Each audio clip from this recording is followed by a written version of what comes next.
मेरा सिर नहीं खाना चाहिए, मुझे भी बहुत होता है। अच्छा ये बताइएगा, खान साहब का हमेशा सादगी का उन्होंने उसको अपनाया है, लेकिन अभी कुछ खबरें ऐसी आ रही हैं कि कुछ ख़वातीन जो नई नई मुशीर और वज़ीर बनी हैं विदाउट एनी मैंडेट, उनके पास कोई मैंडेट नहीं था, कोई वोट नहीं था उनके पास, शायद वो किसी की पर्ची पे बनी होंगी, उनके लिए करोड़ों रुपए की गाड़ियां ख़रीदने की समरी तैयार होती है, क्योंकि रिजेक्ट हो जाती है। लेकिन क्या ये अवाम के जज्बात के साथ खेलने वाली बात नहीं है कि जब मुल्क इतने मुश्किल हालात में, इमरान ख़ान उनका लीडर अंदर है और उनको फ़िक्र उनके ऑफ़िस की है, बड़ा ऑफ़िस चाहिए, बड़ी गाड़ी चाहिए, और वो इस पे भी एतराज़ करती हैं कि 4-5 साल पुरानी गाड़ी हम यूज़ नहीं कर सकती।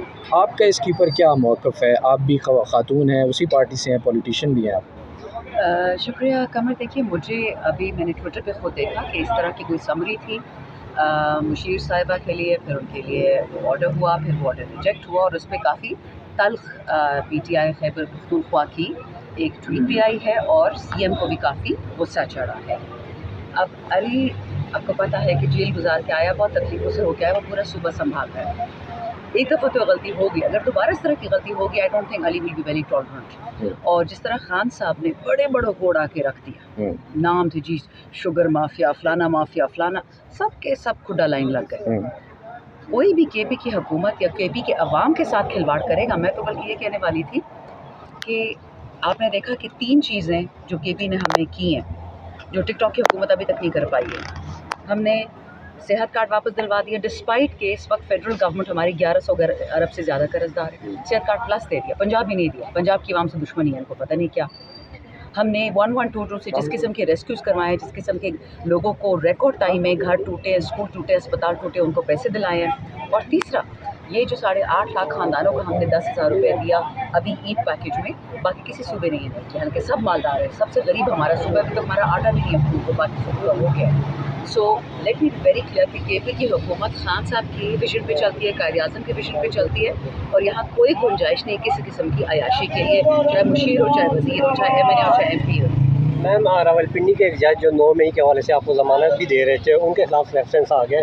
जजिस के खिलाफ इस तरह के रेफरेंस आ रहे हैं तो क्या कहेंगी? जजेस ने तो जी खत लिख दिया कि हमें बराना किया जा रहा है। जजेस ने तो खत लिख दिया कि हमें इलेक्ट्रोक्यूट किया जा रहा है, बहनोइयों को उठाया जा रहा है, घर में कैमरे लगाए जा रहे हैं। अगर मैं कितनी दफ़ा बात कह चुकी हूँ, तो मैं भी बोर हो रही हूँ उससे कि जब जज महफूज नहीं है तो आवाम तो फिर क्या करेगी? तो इंसाफ कौन देगा मैम, क्योंकि इंसाफ देने वाले ही गैर महफूज है। जो मुझे नज़र आ रहा है ना, जो खान साहब ने आज से 2 साल पहले कहा था एब्सोल्युटली नॉट, उसका मतलब क्या था कि मुझे इस मुल्क को टुकड़े टुकड़े नहीं करना। जब भी खान साहब के पास हम जेल में गए, उन्होंने बांग्लादेश की बात की है कि मुल्क नहीं टुकड़े करना। आप लोगों ने बहावल नगर में देखा, बहावल नगर में क्या हुआ। पाकिस्तान की 2 इम्पॉर्टेंट फोर्सेस आपस में टकराई। पंजाब पाकिस्तान का सबसे बड़ा सूबा, उसकी पुलिस टकराती है अफवाज पाकिस्तान से। जो भी था उसकी डिटेल देखी जाएगी। कौन चाहेगा कि इस मुल्क में इस किस्म की अफरा तफरी हो? शिया सुन्नी की लड़ाइयाँ बड़ा चिनार में शुरू करवा दी हैं, बाजवड़ में शुरू करवा दी हैं। किसको फ़ायदा है पाकिस्तान के नुकसान से? Not Pakistan, either India either Israel, और या वो फिर वो जो बैठा हुआ जेरियाट्रिक पागल जो हर मुल्क पर बमबारी करे, फिलिस्तीन को भी इसने उजाड़ दिया, यूक्रेन को भी उजाड़ दिया। ये बहुत बड़ी बड़ी बातें हैं। मैं कल भी कहती, ग्रेट गेम दोबारा स्टार्ट हो चुकी है और बेचारा पाकिस्तान निशाने पे है। हमेशा मैं कहती थी कि खान बहाना पाकिस्तान निशाना। जजेस इसलिए महफूज नहीं कि कोई महफूज नहीं, आपको मैसेज दिया जा रहा है। एक दफ़ा फिर मैं केपीके की तरफ आऊँगा कि मिशाल यूसुफजई आखिर अपनी सीट पर अभी तक क्यों कायम है, क्योंकि वो मुसलसल पाकिस्तान तहरीक इंसाफ के नैरेटिव के ख़िलाफ़ बात कर रही हैं। आखिर कौन सी ऐसी कुव्वत है जिसने अभी तक उनको लगाया हुआ है, किनका प्रेशर है जिसकी वजह से उनको नहीं हटाया जा रहा? फ्रैंकली मुझे नहीं पता जी, ना मैं एपेक्स कमेटी में, ना मैं कोर कमेटी में हूँ, ठीक है। बट जो भी उनको लेके आया है वो तो देख ही रहे होंगे। तो अगर उन्होंने पार्टी को तबाह करना है, खान साहब से कल लोग मिलने जाएंगे, बात करेंगे इंशाल्लाह। अगले ट्यूसडे थर्सडे को भी लोग मिलने जाएंगे, बात करेंगे, तो ये बात तो पहुँचेगी उन तक। अब हमारी प्रिजम्पशन है कि खान साहब ने उनको लगवाया, बट किसी और के बीच में लगाया तो फिर अपनी गेम्स खेल रहे होंगे। मैम, जावेद लतीफ़ साहब कह रहे हैं कि मियाँ साहब इनकलाबी होने जा रहे हैं, वापस इनकलाबी सियासत करेंगे। ये इनकलाबी सियासत किसके खिलाफ होगी? जिनसे उनको हमेशा डील मिल जाती है उन्हीं के खिलाफ होगी। हमसे क्या लेना देना, हमारे सारे लोग जेल में पड़े हुए केसेस अपने माफ़ कराने, कोई इनकलाब नहीं आना। देखिए, इनकलाब करना है तो साइंस लेके आए, तालीम लेके आए, टेक्नोलॉजी, नौकरियां, खाना, इज्जत, हया। ये क्या इनकलाब है कि जी मेरी बेटी पीएम बनेगी, मेरा भाई नहीं बनेगा? This is nonsense. मैम, एक साबिक वज़ीर-ए-आज़म पंजाब में तंदूर में जाके रोटियाँ चेक कर रहा है, तो क्या कहेंगे?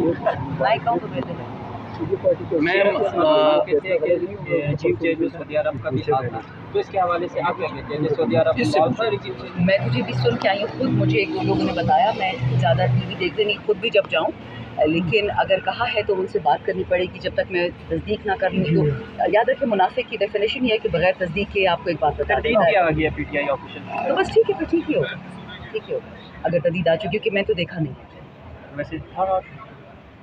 मेरे से तो जी अंग्रेज़ ही मिले थे, मेरे साथ तो अरबी नहीं मिले थे। मैं क्यों किसी के बारे में वो कहूँ जो मेरे पास हक़ाइक़ नहीं पता।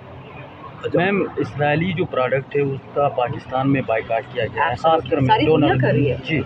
तो कल मरियम नवाज़ जो वज़ीर आला पंजाब है, उन्होंने मरी में स्कूल में बच्चों को मैकडोनल्ड भेजा, उसकी पोस्ट ट्विटर पे उसको उसकी जो पिक्चर्स है वो अपलोड कर दी और फिर डिलीट कर खुद खाते हुए भी उन्होंने तस्वीर शेयर की है। जी। आई डोंट नो, बैरूनी ताक़ को खुश करना है या अपनी क्या कहते हैं लाइल्मी का इजहार करना, आई डोंट नो। सारी दुनिया ने मैकडॉनल्ड्स को, बल्कि मैकडॉनल्ड्स ने भी इसराइल में उनके 235 आई थिंक वो थे रेस्टोरेंट, सब के सब वापस खरीद लिए इसराइल से। उनको इतनी ज़ोर का धचका लग रहा है, अरबों के डॉलर्स में लग रहा है। तो या हम लाइल्म है और या फिर हम बैरूनी ताक़ को खुश करें, इन दोनों में से एक तो होगा। इसराइल को तस्लीम करने को नहीं जा रही, क्योंकि कभी भी हुकूमत से, जब से ये हुकूमत बनी है, इसराइल का नाम नहीं लिया। कि जैसे फॉरेन अफेयर की तरफ से एक बयानिया आया था, उसमें इसराइल का नाम ही नहीं लिखा हुआ, कातिल का नाम नहीं लिख रहे, मकतूल के। वो जो हमारे थे केयरटेकर प्राइम मिनिस्टर काकर साहब, उन्होंने भी इस तरह की कोई बात अलबत्ता कही थी, मुझे याद है नेशनल टीवी पे कि कायद आज़म ने जो आइन बनवाया है, जो आइन में शर्तें लिखवाई, वो कुरान नहीं है। तो उससे अगर आप ताना बाना जोड़े तो शायद इतनी दूर इंसान सोच सकता है, लेकिन थोड़ा सा आई थिंक सब्र करना होगा। देयर इज़ नो वे कि हम कायद आज़म के ख़िलाफ़ या खान साहब की विजन या फ़लस्तीनियों के ख़िलाफ़ जाएँ, क्योंकि फिर अगले फ़लस्तीनी हम ही होंगे। तो ज़रा आई थिंक हमें सोच के